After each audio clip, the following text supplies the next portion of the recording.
Hey everyone, Bunny Basics here. Today I want to talk about something that's a little bit sad.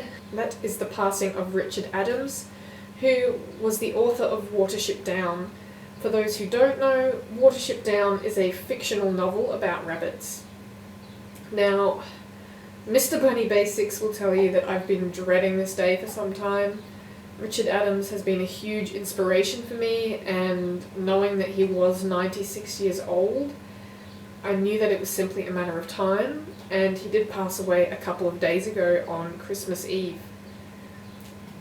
So this is Watership Down, originally published in 1972. It is a story about a band of rabbits who leave their home warren to find a new home. It is by no means a kid's book about bunnies. It is very detailed in character and lore, and it is dark and sometimes violent. But this book has been my favourite since I first read it at about 12 years old, and is basically the reason I have house rabbits and this YouTube channel today. Watership Down led to a love and admiration for wild rabbits, which developed into my passion for house rabbits today. If you haven't read it, I do highly recommend that you do. Watership Down was also made into a movie by an independent film company in 1978.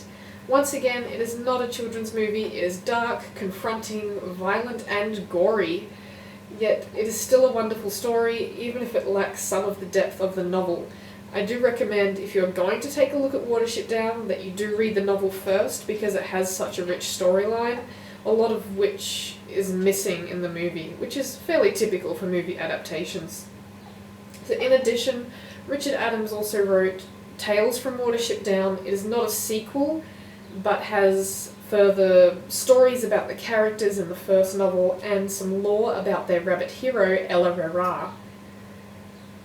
Following that, in the late 90s, they created a TV series of Watership Down, much more child-friendly and more along the lines of, say, The Animals of Farthing Wood. It's not my favourite, but it's still nice to have more creations loosely based on the novel, and there are some aspects of it that I really enjoy.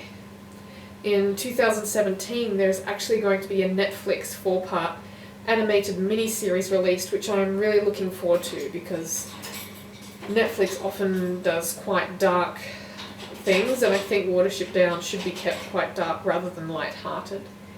So that's all I wanted to share with you, just some information about my background in rabbits and how I came to be where I am today. Without this book, without Richard Adams, there wouldn't be two rabbits cuddled up in my lounge room right now. So thank you so much for watching, and if you're all interested, I do urge you to go and read Watership Down. It is by far the work for which Richard Adams is most well known, and would be a great tribute to him if rabbit lovers everywhere could read this novel. Thank you again, and I'll see you next time.